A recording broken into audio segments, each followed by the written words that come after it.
I am Dracula. I bid you welcome.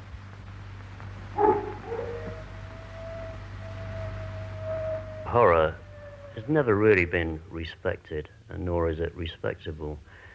It's because it deals with the unbelievable. There's something out there, isn't there? I didn't hear anything. Well, I heard something. In a horror film, I want them to be scared. I thought I'd gone to the limits. I hadn't. The Cenobites gave me an experience beyond the limits. Pain and pleasure, indivisible. If we're not challenging taboo in the genre, what are we doing it for?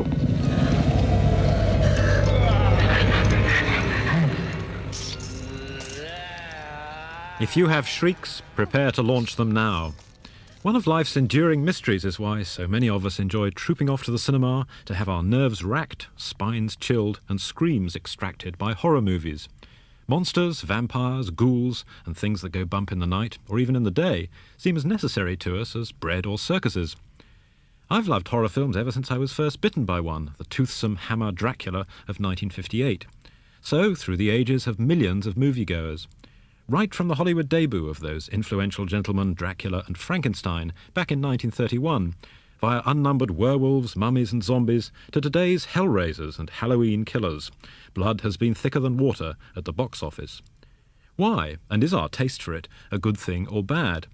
John Carpenter, director of Halloween. Every horror film that's ever been made is telling you something, even if it doesn't know it's doing it. Horror films are morality plays. They're good and evil. They deal with fear.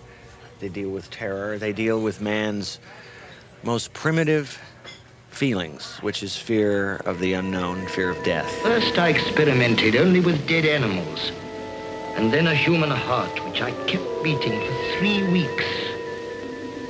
But now, I am going to turn that ray on that body and endow it with life. And you really believe that you can bring life to the dead? That body is not dead. It has never lived. I created it. I made it with my own hands from the bodies I took from graves, from the gallows, anywhere. The unmistakable sound of a mad scientist, educated at Eton to judge by the accent, bringing life to his own monster. But what will happen next? One night he burst into our house. My father took a gun and fired at him. But the savage brute sent him crashing to a corner. Then he grabbed me by the arm.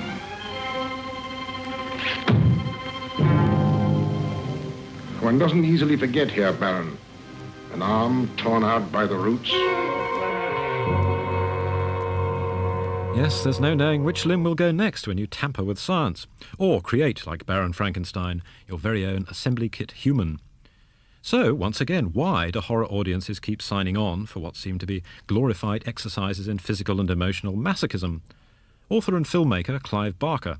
When I first went to Disneyland and got on Space Mountain, which is a roller coaster which happens in the dark, in which you sort of loop the loop in the dark, in total darkness, I thought my heart would bust. I came out the other end thinking that somebody had sewn up a rabbit in my chest. The next time I was there, that was the first ride I went on to. Now, I think something similar happens in the experience of horror movies. It's thrilling, it's fun to be scared. You get to grab your girlfriend or your wife, and you get to throw your popcorn up in the air. You get to forget about your troubles. I guarantee you, if you go to a movie that's a scary, scary film, you won't remember what happened at the office. Or you'll hope that the killer in the movie was getting your boss. You see, you can lose yourself in a film, and it's a fantasy world, and you can come out kind of feeling better. John Carpenter, putting the frighteners on middle management. Filmmaker Roger Corman, who crafted a series of elegantly spooky Edgar Allan Poe films back in the 1960s, thinks the appeal of horror goes even deeper. I believe that people go to recreate a childhood experience, to live through the fears of their childhood, even though they're not consciously aware of it, and to come out alive at the other end. I think it's for the same reason that people enjoy fairy tales, ghost stories, to recreate the experience and to come out on the other side having conquered their fear. Fairy tales, of course, however magical, are created according to certain inviolate conditions and formulae. Innocence must triumph, dangers must be overcome, and wicked witches must be rooted out. Do horror films too have their sacrosanct small print, their rules for users and makers? John Carpenter. Well, there's an old trick. Basically, the audience goes to a horror movie and they know that at some point the door is going to open and something big and scary is going to come into the room. Well, they don't really know when. So what you do is you play with when it happens, and you get the audience to expect it. Uh-oh, it's coming now. Now it's going to come, I know it, and you don't give it to them, and all of a sudden, bang, you give it to them. And if you do it correctly, the audience will scream. And very often after they scream, they will laugh because they will realize how they have been manipulated and how the scream came about. And I don't mind the laugh. As a matter of fact, after I saw that happening, I started to turn towards humor within a number of my films to really give the audience a reason for laughing after they had screamed. Roger Corman. British filmmaker Michael Winner of the Death Wish films also thinks the serious and unserious sides of horror are sometimes hard to unscramble.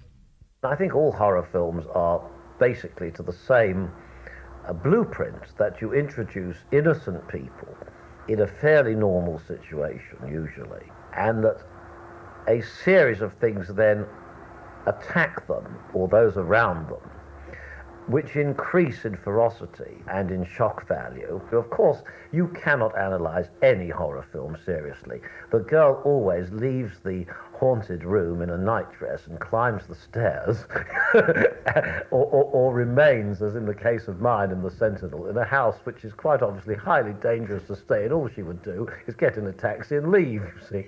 But they never do that in horror films. They always stay on and flit about in order that these awful things can continue to beset them until the running time of the film is over. Well, you can never find a taxi when you want one anyway. But we're not making horror formulae sound endearingly loopy. Winner makes them sound as frighteningly calculated and impersonal as a torture session, which, for Wes Craven, director of Nightmare on Elm Street, is a comparison very much to the point. They have the 5 techniques, and one was hooding, bring darkness onto the person and isolating them, which is exactly what a horror film does. You hood them with an entire theater and isolate them in the sense of when they're fully concentrating on the movie, they're isolated as the character is. And disorientation, sort of sexual humiliation, some pain. Many of these things are done in horror films in the sense of disorienting the audience, of challenging them to consider what they would do if they were stripped of everything. And it's not just clothes, of course. It's stripped of whatever in their mind protects them. That is, the old classic of horror films of the 40s was the car was so important. So the car would immediately run out of gas or have a flat tire. Then the telephone would stop working. Then the gun would be out of bullets. And then, if there was a very strong physical person that was helping the hero, he would die. And one by one you strip the person down to his or her elemental things. And then you say, what is the one irreducible thing that you must have in order to survive, and will it allow you to survive? And in that way, they follow a certain pattern. The interesting thing that changes all the time is the source of terror.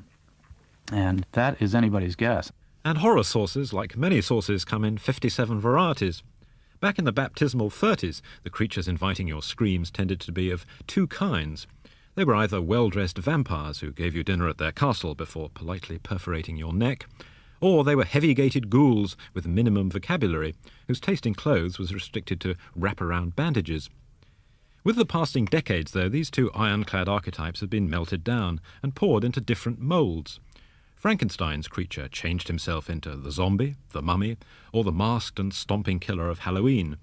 The subtler Dracula tradition manifested itself in such toothy metamorphic chillers as Cat People or Alien. But as the old icons yield to new, is there a progression in horror films or just a random renewal? Wes Craven. I think as the progression went on, it became more and more centered within human beings. And it took the change from the Germans or the Japanese being the villains to the Americans, for instance, to the very historical progression of Americans sort of doing themselves in. These days, Americans don't worry about the Russians so much as about the random maniac on the street.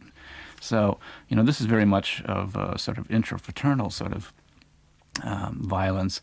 And I think because of that, you have horror films dealing with violence coming from within the culture. Perhaps the crucial moment in the move from horror outside us to horror inside came at the end of the 1950s. While Britain's Hammer films were giving Dracula and Frankenstein a last desperate flourish, 2 movies came out which shocked audiences, outraged critics, and changed the entire horror landscape. One was Hitchcock's Psycho, in which believable people suffered believable atrocities in a believable motel. The other was director Michael Powell's Peeping Tom, an everyday story of a film cameraman who murdered women with the sharpened end of a tripod leg. Was this the sharp end of the new horror cinema? Michael Powell recalls the film and the furore. I didn't try to shock the audience in Peeping Tom. I made the film about the sort of young man I knew a great deal about. A young man in the film business and showbiz. Very serious and completely loony. Well, of all the... Have you gone completely crazy? I'm just completing a documentary. You're a documentary and a half, you are. I didn't stand up my gentleman friend and come back here and take my clothes off for you to start filming the street.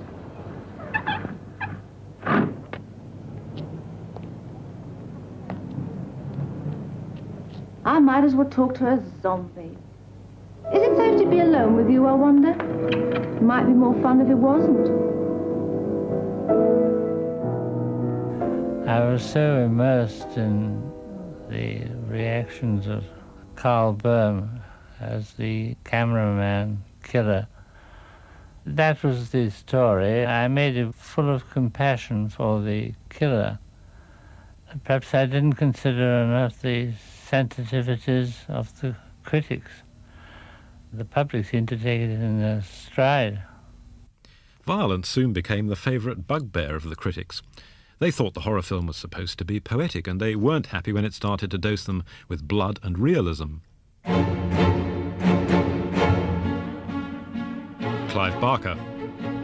In Psycho in 1960, during the notorious shower murder, we see the blood disappearing down the plug hole in the bath in which Marion Crane is dying.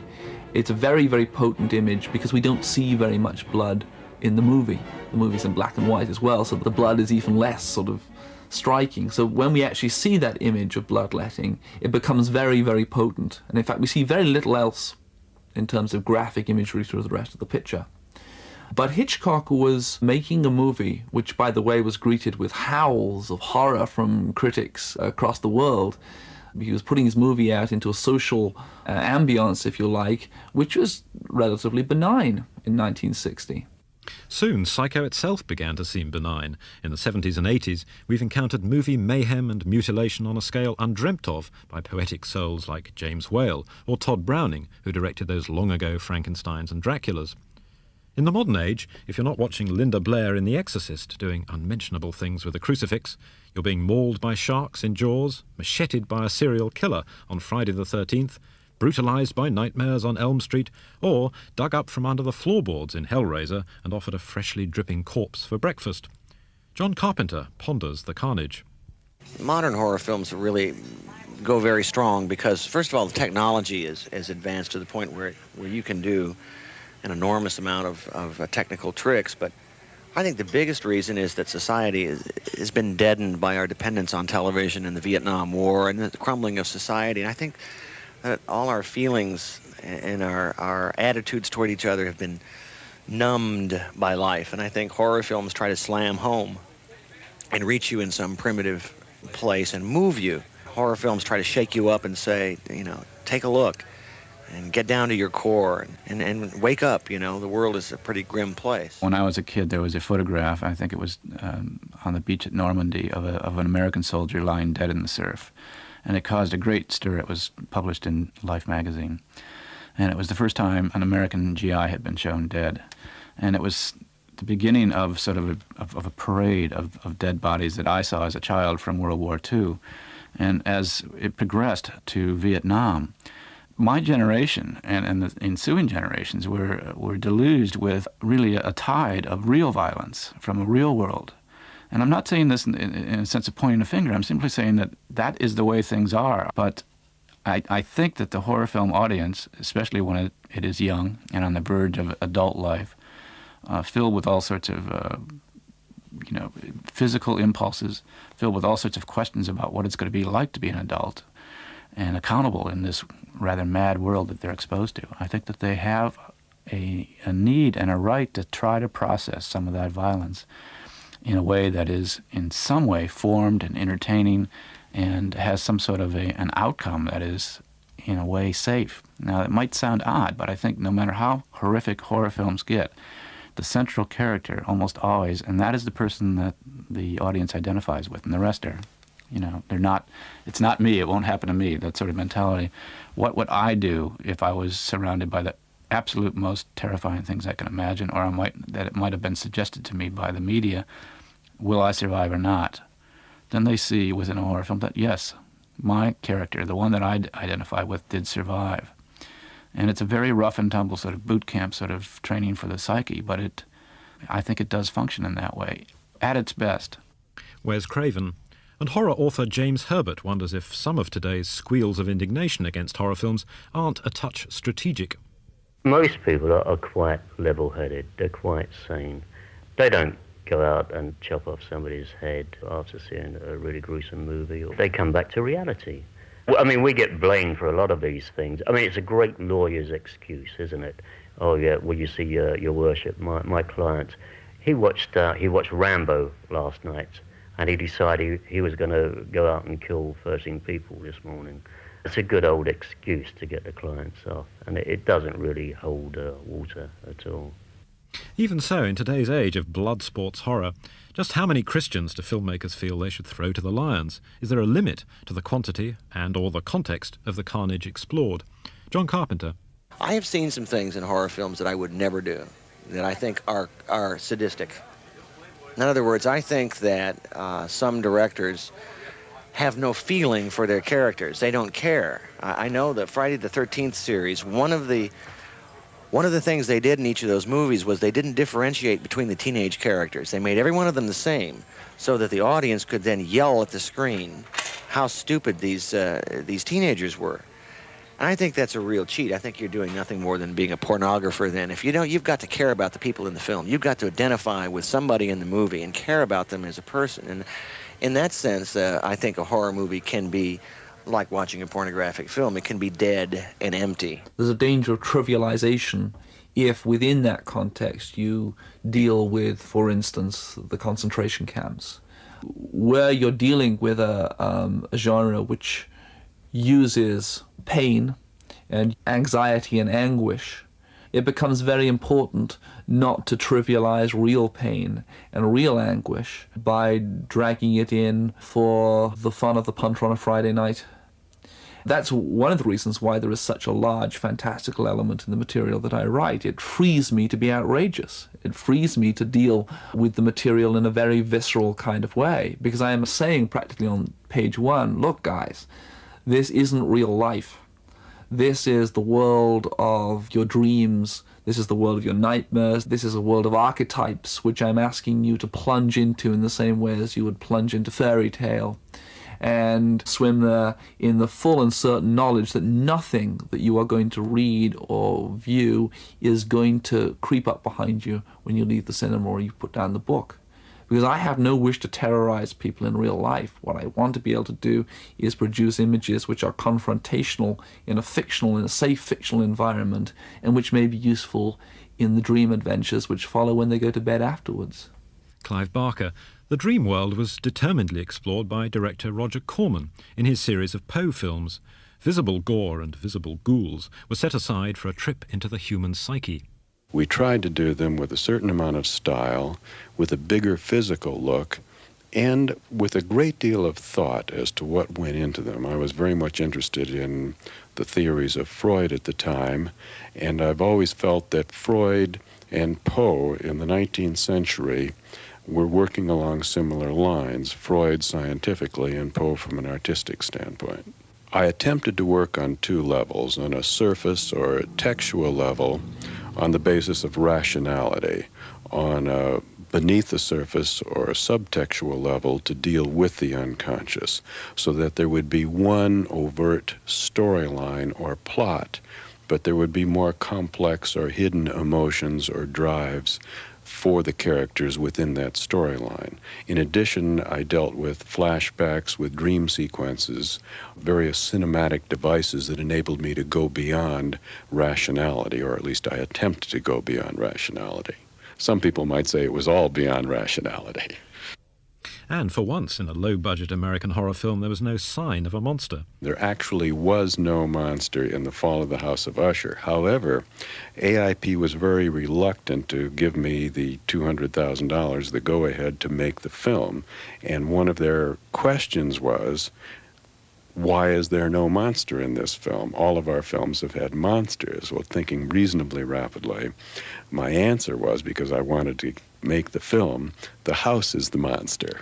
And they bought that, which led to a line I put in the script where Vincent Price said something about this house. Well, Vincent said, the house lives, the house breathes. And Vincent asked me as we were preparing for the scene, he said, Roger, what exactly does that line mean? And I said, Vincent, that's the line that enabled us to make the film.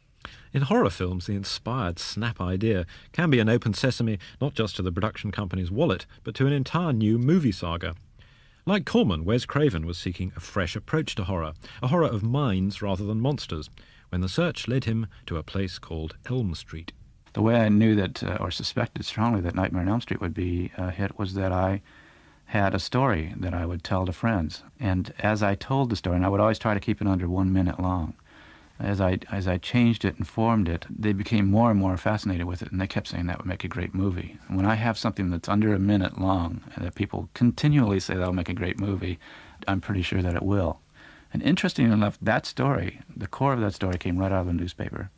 There were a series over a 1-year period in Los Angeles, 3 separate young men, not related at all, that had severe nightmares, told their families that it was a nightmare beyond anything they'd ever had before, and that they did not want to sleep. Of course, the families would say, that's ridiculous, you must sleep.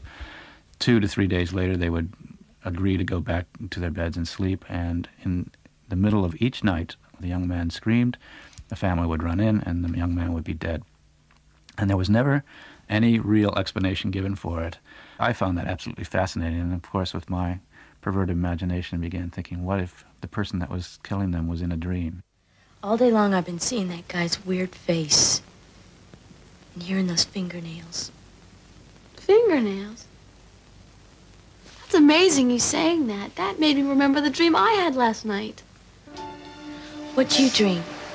I dreamed about a guy in a dirty red and green sweater.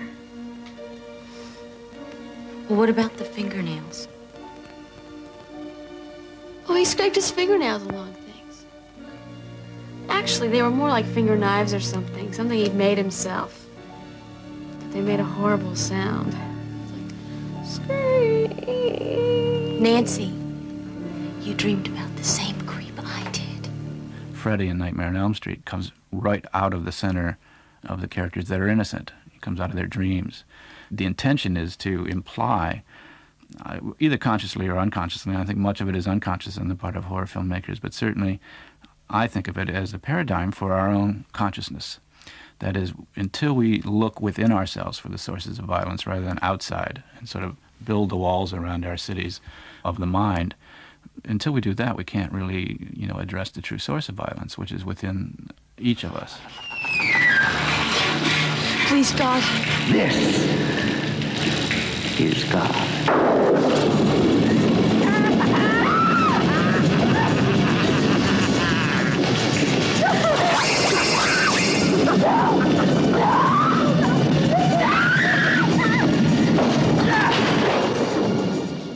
Dream warfare as a new branch of demonology, and the hints of a new horror style in Nightmare on Elm Street were taken up by Clive Barker in his recent Hellraiser, the tale of a lady who brings her dead and decomposing lover back to life with a diet of fresh murder victims. Like Craven, Barker sets out to turn the table on tradition. In the case of Hellraiser, I was very much trying to make a movie which flipped over the cliches, in the sense that our monster, Frank, is vulnerable, weak, needs the help of a woman who, in the cliche version, would have been strangled by him or at least carried off in her nightgown by the end of the first reel. Just help me, will you? Please, God, help me! You can't leave me like this, you can't. What do you want me to do? The blood brought me this far. I need more. You have to heal me. Besides having the character of the monster being an extremely vulnerable creature, we also had a heroine, a younger girl, who manages to defeat the evil in the movie through intellectual means. I rather liked the idea that our heroine could outthink the monster. Like almost any horror film today that turns an honest penny at the box office, Hellraiser was soon siring a sequel. It's due out soon. Audiences who feel bombarded by today's Halloween 3s, Jaws 4s and Friday the Umpteenths should remember that sequels aren't a new phenomenon. Back in the 30s and 40s they were rife. Even some of the actors were follow-ons, Lon Chaney Jr. being a particularly dismaying sequel to Lon Chaney Sr. Clive Barker makes no apologies for Hellraiser 2 or the possibility of a Hellraiser 3. It has to be said that horror movies, generally speaking, have always had a case of sequelitis. And the fact is there were many Universal Frankensteins, many Universal Werewolves and Dracula pictures. And later on in the later tradition, the Hammer tradition, the same thing happened. I don't know, I think Hammer got maybe up to 6 or 7 Dracula pictures. And I think that there's something mythic about some of these characters. They become iconographic in a way. So, the numbers game in horror films is here to stay. And long may it do so while some measure of creative evolution goes along with the noise from the cash register. Ghoulies and ghosties, after all, just like human beings, can improve with age. And of course, the longest-running saga of all in the sequel stakes is the horror genre itself. How long will it go on? Will it ever stop? And if not, what fresh blood transfusions will be used to keep our patient healthy? And what fresh frontiers of terror will he cross as the next millennium approaches? The interior of the mind is the final and infinite frontier. You know, I think the real direction for them will be to continue with the very cutting edge of the consciousness of the youngest generations. Where are their fears? What are their unresolved tensions? And to try to work through those, not to exploit them, but to articulate them in some way that they respond to and come out of somewhat feeling triumphant. The feeling that the audience takes away from the movie should be positive and life-affirming. Certainly imagination-affirming. I should be careful with life-affirming because I'm making a movie coming up in which the hero is dead. So life-affirming doesn't exactly pertain, does it? But he is absolutely the hero, and the deader he gets, the better lover he becomes, which is a lesson for us all.